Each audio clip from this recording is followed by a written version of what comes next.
Hey everyone, welcome back. I want to talk about something really cool now, and that is auto layout buttons. So let's jump right in. I'm just going to copy this right here. Let's copy that and just drag it. Same thing here. Okay, so now I have two buttons. These are both auto layout buttons, and we're going to create them together. So a lot of people like to create buttons with rectangles in the back, and I personally don't like that. So you'll see somebody go like, basically they'll grab, just the text layer, and then they'll take a rectangle and do this. And I'm just going to move it to the back here, so that they'll do something like this.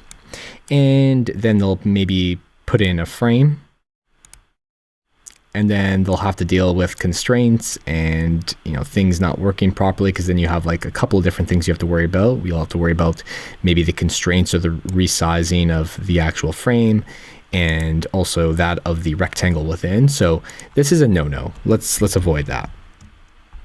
So what I'm going to do is I'm going to actually keep that text layer, and I'm going to remove the rectangle. I'm going to take this text layer and I'm going to group it again. So remember, if you need the shortcut, just right click and you'll see it over here.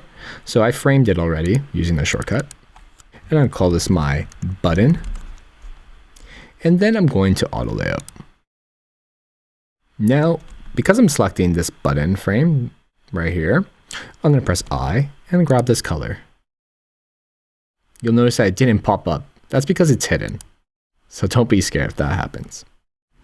Here, I can now adjust padding, and I can also set like fixed heights. I like to set fixed heights on my content when it's like a button that's not going to reach like a second line.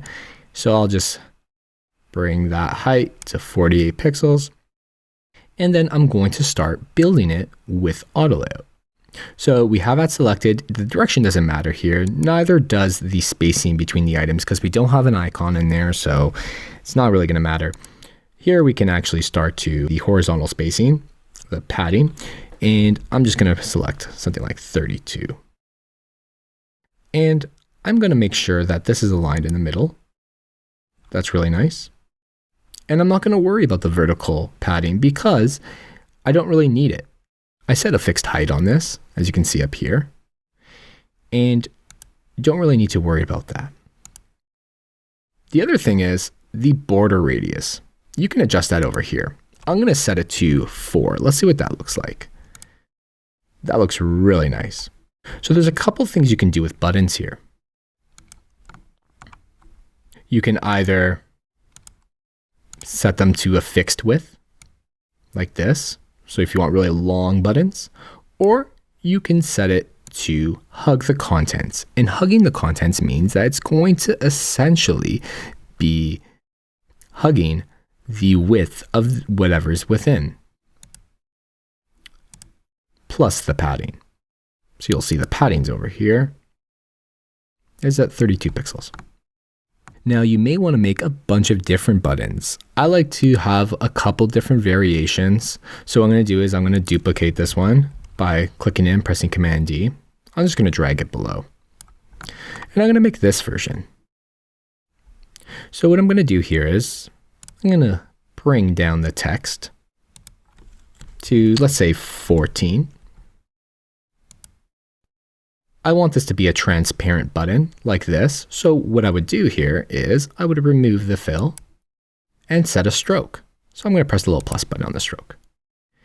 And from here, I can click on this color, click the color picker, and then take that same blue.